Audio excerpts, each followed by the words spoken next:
5:37 mga tol. So ang gas natin ay no, wala pa sa kalahati mga tol. So meron tayong booking, wait lang meron tayong booking mga tol. Bali 571 sa akin, unang biyahe. Bali papunta to ng Malate mga tol. Ayun o, Malate, Manila mga tol. Yan sa President Aquino no. So ayun mga tol, punta na natin to mga tol. Unang biyahe ngayong araw ng Miyerkules 5:38. Ito mga tol, andito na ako sa Santa Mesa, sa may Malate mga tol. So ibaba ko na yung pasahero ko. Bali kasama na yung toll, nag-skyway kami. Bali umabot ng 825. So may kasunod na tayo na booking mga tol. Yun, punta na natin to. 180 to sa akin mga tol. 720 meters ang pick up. So punta na natin. Ito na mga tol, andito na ako sa ng pasahero. Bali chinat ko na siya, sabi ko sa kanya I'm here. So 5 minutes, kapag wala pa siya pwede ko na siyang i-cancel. Tapos may papasok sa akin 75 pesos. So ganito po agad kay Grab. Bihira lang talaga dito ang fake booking. Kasi alam naman nila na kapag nag-fake booking sila, mape-penalty sila ng 75 pesos mga tol. Parang nandito yata siya nakatayo. So yun, napalang natin. Ito na mga tol, nahihatid ko na siya dito. Ayan. So 230 na kanyang bill, confirm na natin. May panibagong booking mga tol, 460 to sa akin mga tol. Ayan, punta ito ng Pasig. BGC mga tol. Papunta ng BGC. Kunin na natin mga tol. 1.4 km ang pick up, tapos 7 minutes bago makarating. Ayan. Punta na natin mga tol, walang pili-pili yan. Yun. So ayun mga tol, punta na natin, pasahero natin pa BGC. Dito kasi mga tol, diskarte dito sa Grab. Nakuha ko ang diskarte dito Ano siya, kailangan huwag kang mag-cancel. Ano ka lang, tanggap ka lang ng tanggap. Bukod sa makakakuha ka ng incentive, ang booking sa'yo back to back. Kasi nakikita doon sa system na hindi ka namimili ng pasahero Nakita kasi ng sistema ni Grab na mataas ang completion rate mo, maganda ang ratings mo, talagang sasagana ang booking mo mga tol. Bukod doon, meron siyang mga incentive na makukuha. Lumalabas pag na-hit mo yung incentive, tapos sagana ka pa sa booking, lumalabas mga tol, parang nagiging zero commission ang nangyayari. Parang ganun, napag-aaralan ko mga tol at napagtagpi-tagpi ko. Ganun talaga. Maganda ang sistema. Dito kay Grab, pag magkakatabi kayo mga Grab driver, kung sino yung may pinakamataas na ratings, siya yung priority na mabigyan ng booking. So ganoon lang mga tol, punta na natin ating pasahero at malapit na ako sa pick up location. Syempre meron kasing umiiral na privacy act. Private kasi itong mga tol, ang ating mga passenger, hindi naman sila mga public servant. So wala tayong karapatan na expose ang kanilang mukha o address o personal information sa social media. Bawal po yun, may kaukulang multa po yun sa batas ng Pilipinas. At pwede kayong makasuha ng cyber libel mga tol pagka ganun. So ayun mga tol, pick upin na natin ang ating passengers. 8:38 na mga tol, halos isang oras din ang biyahe mga tol mula Malate hanggang BGC no? So dito ako sa BGC mga tol, kung saan di uso dito ang tricycle at jeep. Napakaganda, para kang nasa ibang bansa. Ayun no? So yung mga tol, ito-drop off na natin ang ating passengers at 603 ang kanyang bill. At ayun, na-drop off na natin. So yung mga tol, meron tayong, may booking agad na pumasok dito lang sa BGC, 160 pesos mga tol. Ang layo ng pick up. Ang layo ng pick up mga tol. Ano ba to? Ang layo ng pick up, 2.2 kilometer. Naku, ang layo. Brixton, Capitolio, Pasig. Andito ako sa BGC. Kumbaga, andito siya, pipikapin ko, ihatid ko siya kung nasaan ako.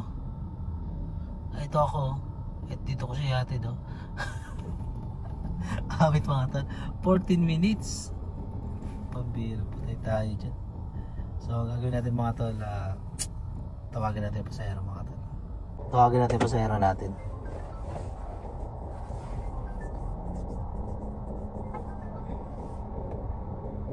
Hello po. Kuya, bakit po? Ma'am, nasa BGC ako ma'am. Kung ano, ang layo, nasa 25 minutes po yung ano, sa Waze, yung pick up. Nasa kabila ka po ma'am, ano, Kapitolyo. Ang layo ko ma'am. Sige po, cancel ko na lang po. Okay po ma'am, sige po, salamat po.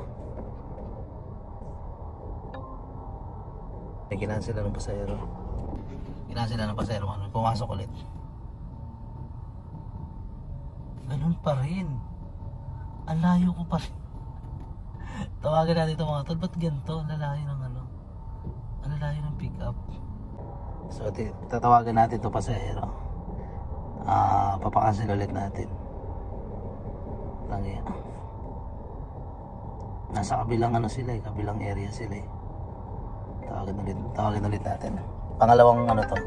Yung isa kanina nag-cancel. Hello? Hello po, ma'am. Hello po. Ma'am, andito ako sa BGC, ma'am. Kumbaga, ang layo ko po sa iyo, ma'am. Opo, nasa BGC po ako, ma'am eh. Pick up sa Golden Values. Opo, Ano nasa... gagawin ko kuya? Pinaccept nyo? ano kasi, ma'am eh, naka-auto accept po kasi ako, ma'am. Kumbaga, nasa 25 minutes po kasi, ma'am. Cancel ko. Opo, ang layo ko po kasi, ma'am eh, na 25 minutes po yung pick up. Eh, baka po kasi mainip kayo. Okay. Okay. Okay po, salamat Okay, po. sige kuya. Opo.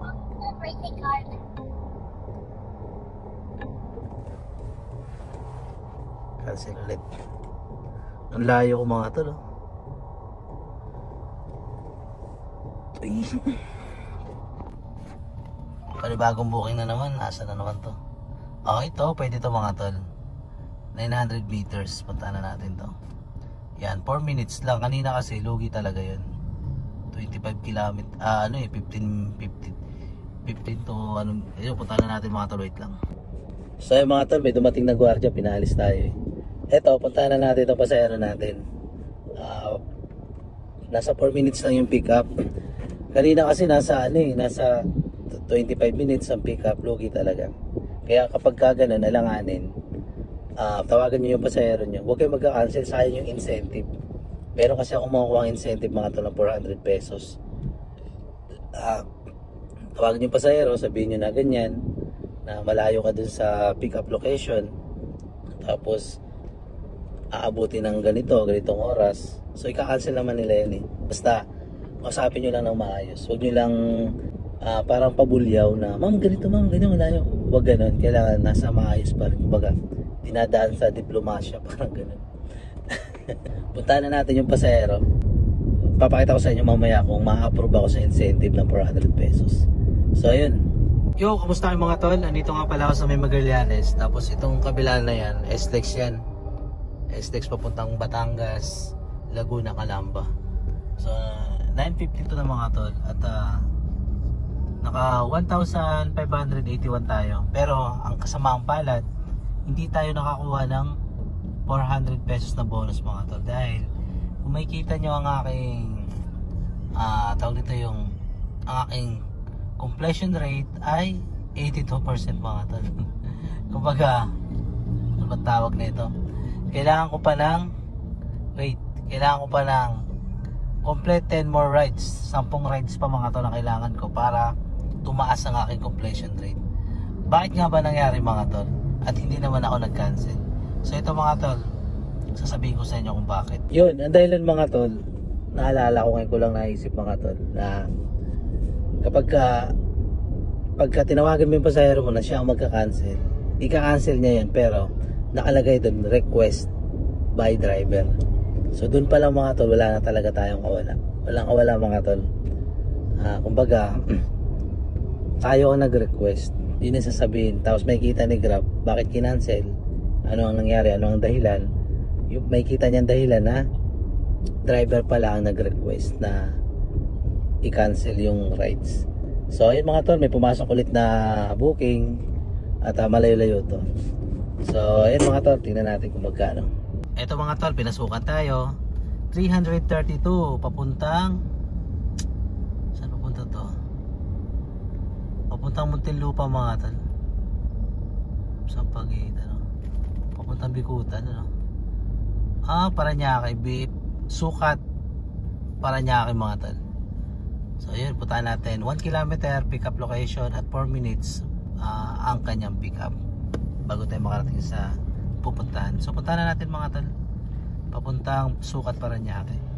So ayun, dito sa mga tol, Magallanes, may tinatawag dito full stop, na kapag dumidiretso ka, hindi ka muna nagpreno. Ayun, full stop mga tol. Ayan. Hindi ka nagpreno muna, hindi ka muna huminto, dire-diretso ka, may kaso yun mga tol. Pwede kayong tikitan dito. Ganito dito sa subdivision, sa Ville Air, dito sa Magallanes. Ayun, full stop mga tol. Yan, naka-monitor yan mga tol, via sa CCTV. So ayun mga tol, makikita nyo, may nakalagay diyang stop, di ba? So ang gagawin ko dyan ay mag-i-stop muna ako mga tol. Yan, i-stop muna ako dito ng mga sandali lang. Yun, stop muna. Tingin-tingin, wala naman. So okay na. Kasi may CCTV mga tol, no? May CCTV mga tol, na nakatutok, na nakamonitor po. So ayun lang mga tol, 12:27 na mga tol.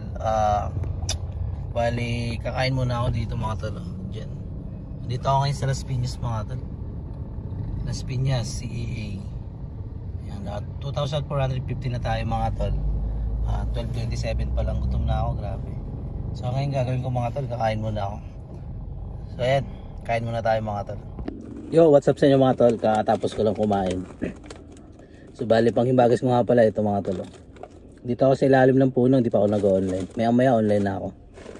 So ayan mga tol, andito pa tayo sa Las Piñas. Kakatapos ko lang kumain. Pulang-pula yung mapa, mabilis siguro ang booking dun banda. So ngayon, mag-set destination ako ng pauwi. Uwi na ako mga tol, alauna na kasi bali makakarating ako sa amin mga alas 4. So yun po yung tansya ko mga tol.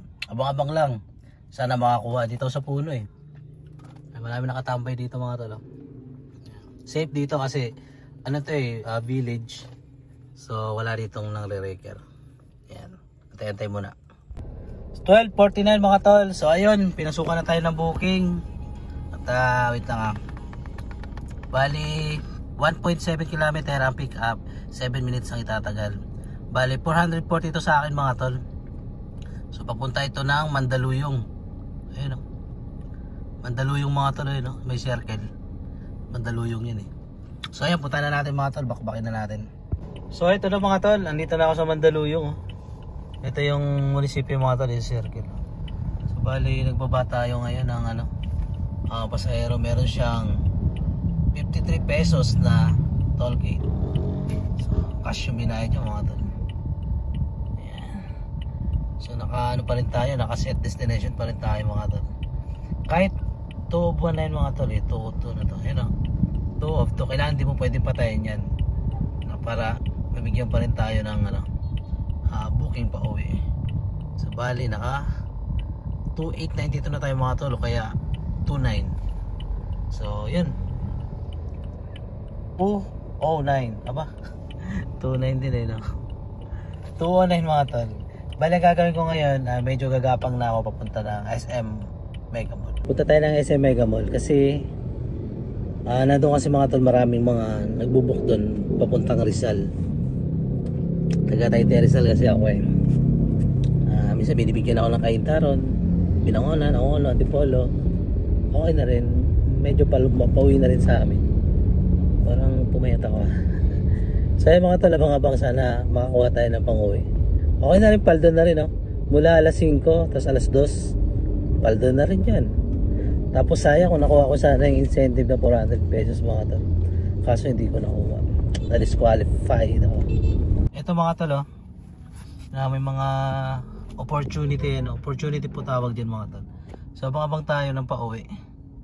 Sana magpapuntang Antipolo, papuntang Makati sunod-sunod yan mga tol, pero hindi ma-apekto ng ating ratings dyan mga tol. May mababasa nyo naman. Ayan o. So abang-abang tayo mga tol. Dito tayo sa Mega Mall. Daming booking mga tol. Ayan o. Sa St. Francis PSA Twin Towers mga tol. Dito tayo. Tapos yan ADB. ADB yan yung bangko mga tol. Maraming pera. Yan. So yan. Tapos dito yung Mega Mall mga tol. Building A. Yung sa likod ko Mega Mall Building B. Saka magkadikit sila ng Shangri-La. So yan mga tol. Okay mga tol, 5:05 na, nakapag-gas na ako. Sumobra pa yung tama lang gas ko mga tol, ano? So okay lang. So bali, ang kinita ko mga tol ay tawag na ito. Naka ano lang ako mga tol, umuwi na ako. Naka 3,052 plus 420 mga tol. Ayan. 420. Wait lang So ayun mga tol, naka 3,470 tayo mga tol. Kung ipa-plus ko yung kinita ko sa Grab. Tumawag kasi yung service ko. Nagpa-service. Taga rito lang sa amin mga tol. So kasama na rin sa kita yan. Hindi naman natin pwedeng i-chopera yun kasi income din yun. Yun nga lang, wala siya sa app. So magmula sa Mandaluyong hanggang dito ay binigyan ako ng 420.